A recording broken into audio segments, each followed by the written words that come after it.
within Jubilee, a secretariat that is going to receive reports from those who learn on our ticket, won, and those who learn on our ticket and lost. And it is from that secretariat that we'll be able to inform ourselves as to what we do next from where we are. In that process, we also had leaders from Mount Kenya region who are there in the 12th Parliament. Of course, we have others who also are not there. But we had an opportunity to reflect on what became of those who used our ticket, Jubilee, within Mount Kenya region. And we were able to put together very many issues. Each one of us had his or her own experience, and it is interesting to listen to them. But on the whole, it is important to acknowledge that Mount Kenya was at the forefront. It is the one that took the heaviest beating from UDA. It is not something that was occasioned on these leaders without knowing. It's a decision that they made and took. There was a cost to it, and they have paid the cost by not succeeding to represent their people in Parliament. Each one of them can speak for himself or herself, but on the whole, none is bitter about it. They stood for a cause they believed in, and they are proud that they stood for that cause. And they are ready to continue playing that role even as we move into the future of the government that is going to be formed. Crucially, it's important to say that with the 20% that Bamba, 20% that Baba got from Mount Kenya region is because of the effort that was made and put by, among others, those who are studying with me. And it's also important to mention that the message that was given by this team in the last 4 or 5 months, I think from the month of February, mainly from the month of April, so we can talk about 3 months, was a message as to why we should avoid the UDA route. And the message was received, and many people got to appreciate that message. 20% showed up and voted. There is another percentage that showed up and didn't listen to our message. But there's a bigger percentage that received the message and remained cautious. And was it not for the messaging and the work that was done by my colleagues here and those who are not with us, they were with us yesterday, it is possible that William Ruto would have been declared president more than 3 days ago. So we are proud of the role we played, and we are happy with that role. None of us is bitter with the outcome.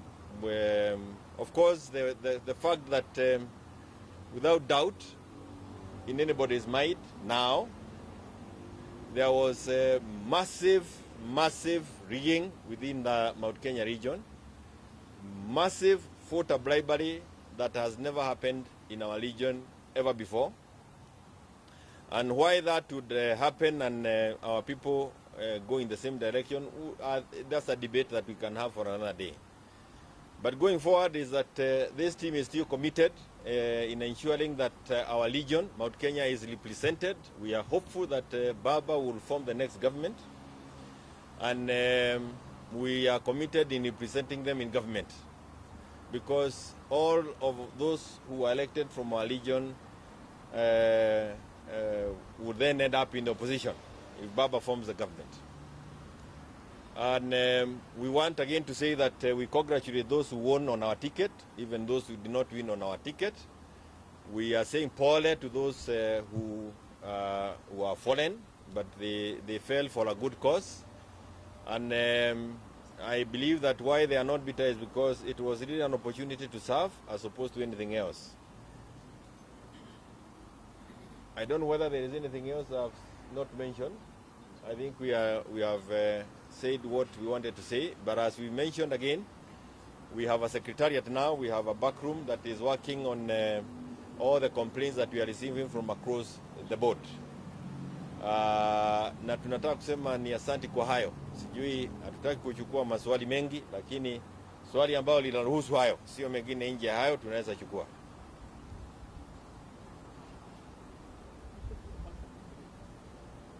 Any question? If no question, we are good to go.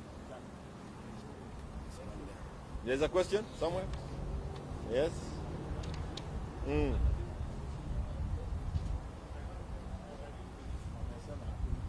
No, the guy is asking a question. Sorry? Sorry?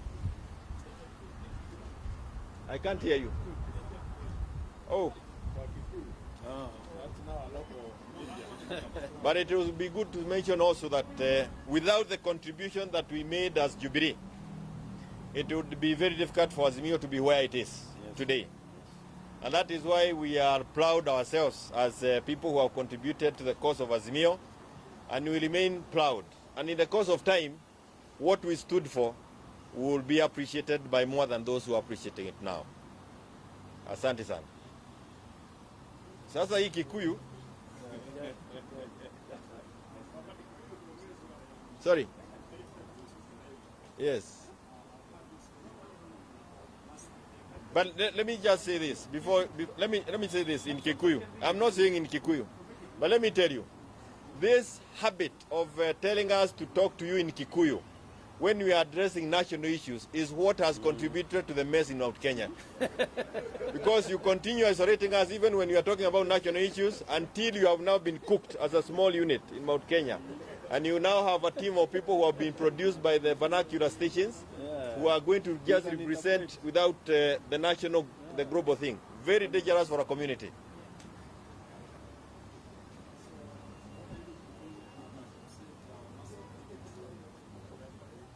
You know, the issue of leaguing is a process. It's not something that you talk about and get a solution tomorrow. There is a process, and we'll talk about it as it unfolds. Yes, and you know also, the issue of collecting the data is not something that you do overnight. Some of the things that may be happening in Bomas will contribute to whatever it is that any person would want to do. So bear with us. We will not be able to give you more details on that. So I will avoid the Kikuyu for the reason that you have managed to cook us into a cocoon called Kikuyus, and that is what now you are managing in the opposition as a Mount Kenya opposition team. I thank you. Yes. No. The benefit of the viewer, we fell to this trap, and we are now paying the price as a community. For the first time since 1963, we have volunteered ourselves into the opposition. It's an embarrassment. Bonjour. Yes. So we will do that from this platform.